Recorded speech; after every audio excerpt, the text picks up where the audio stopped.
Welcome back, my friends. Today's story is about someone who started with absolutely nothing. No money, no steady home, and some nights, no food at all. And still became one of the most beloved entertainers the world has ever known. His name was Charlie Chaplin. Imagine a cold evening in London, 1895.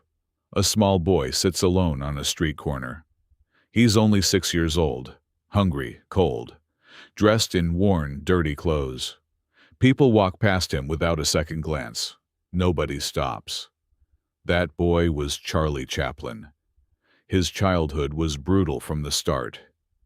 His father left the family early on, leaving his mother, Hannah, to raise Charlie and his brother Sidney alone.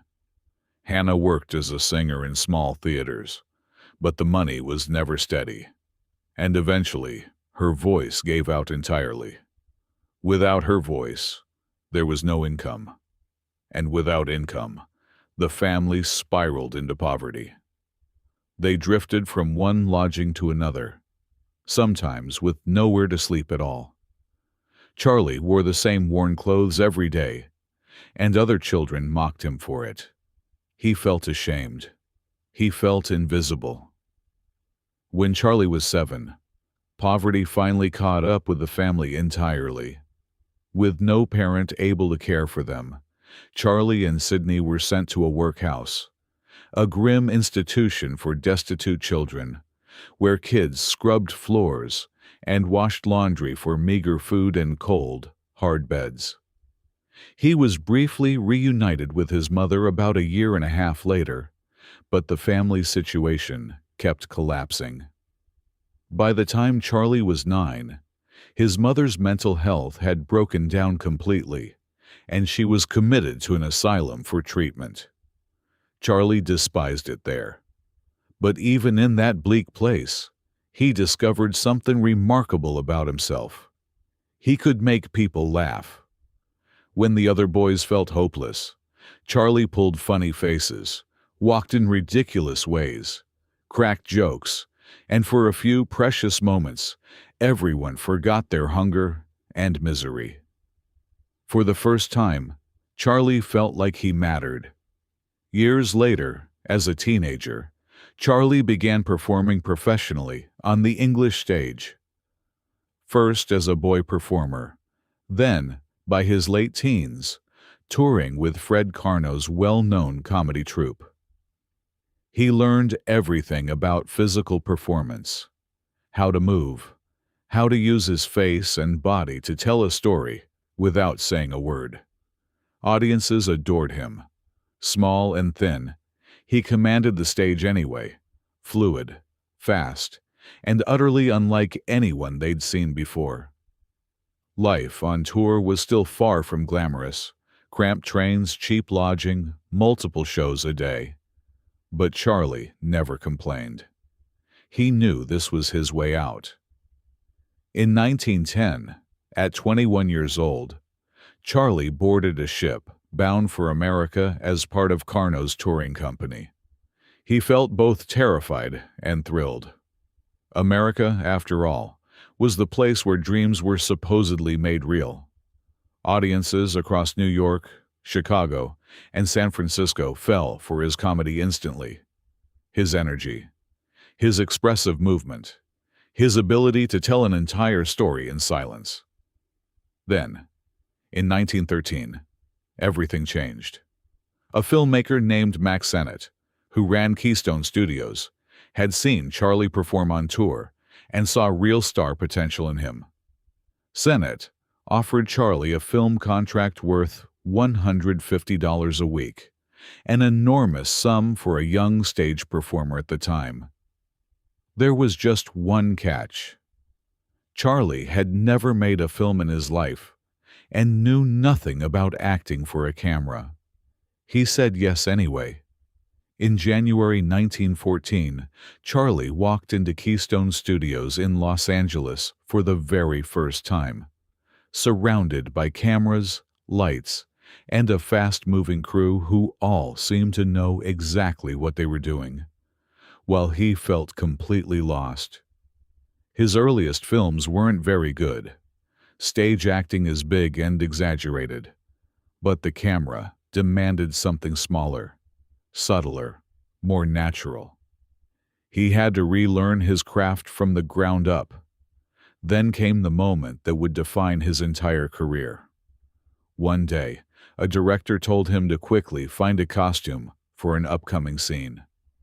Charlie grabbed whatever was on hand, a jacket too small, trousers far too big, oversized shoes, a tiny bowler hat, a bamboo cane, and a small toothbrush mustache. When he looked in the mirror, something clicked.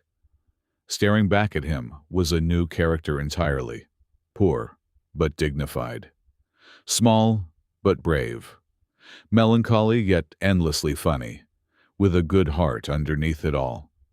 He walked onto the set and the entire crew burst out laughing.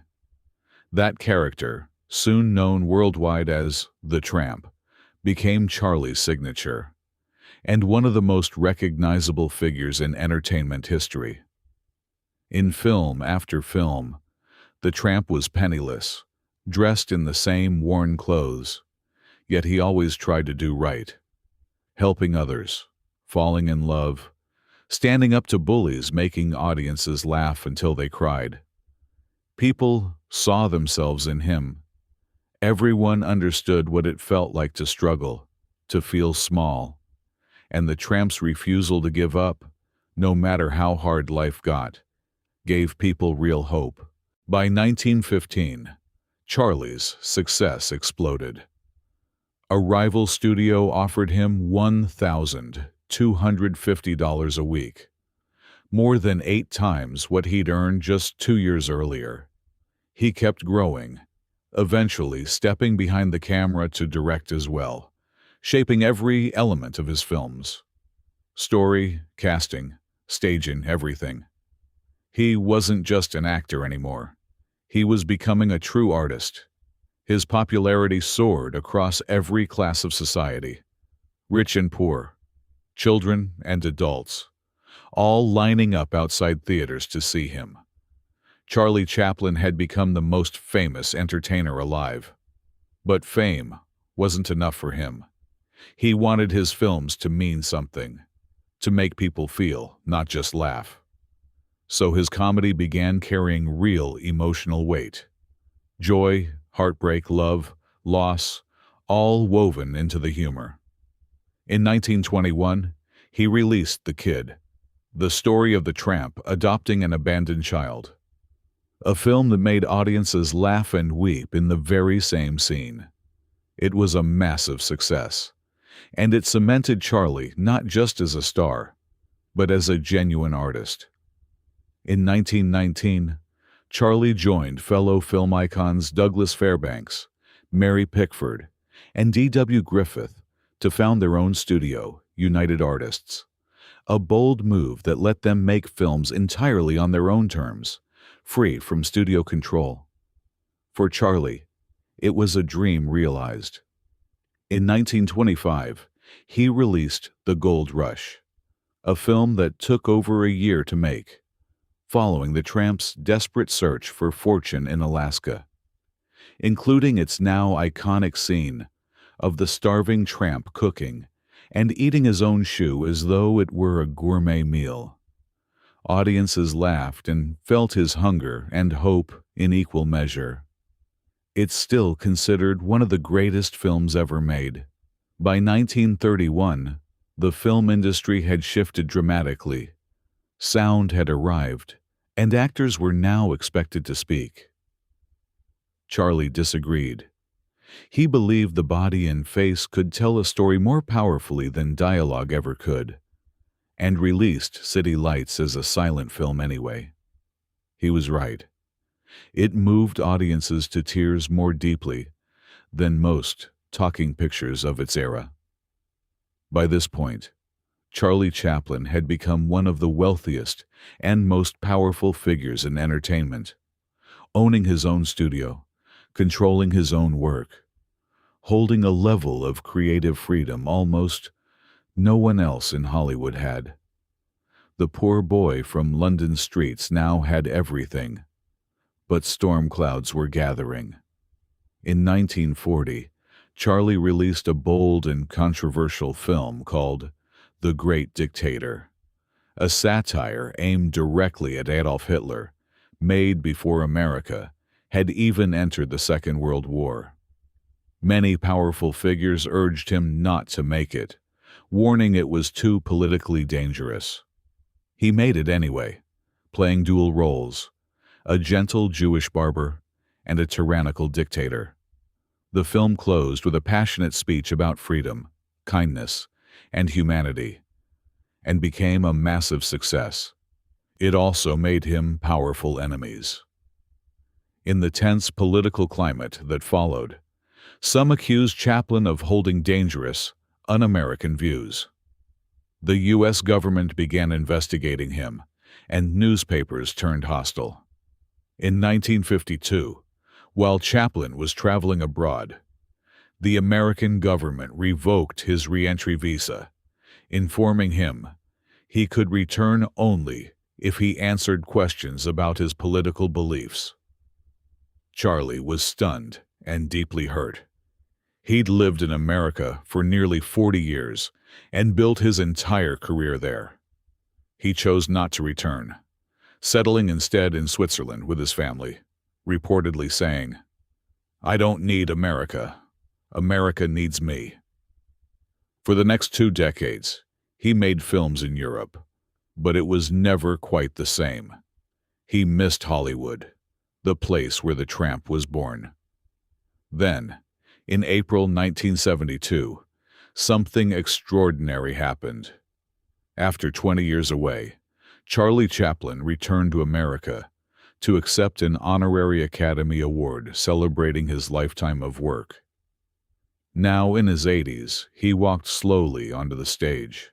Small, frail, hair turned white, but his eyes still bright. The entire audience rose to their feet in a standing ovation that lasted for minutes. Some people wept. Charlie simply smiled and said, "Thank you.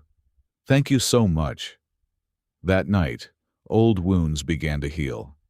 America remembered exactly why they had loved him in the first place.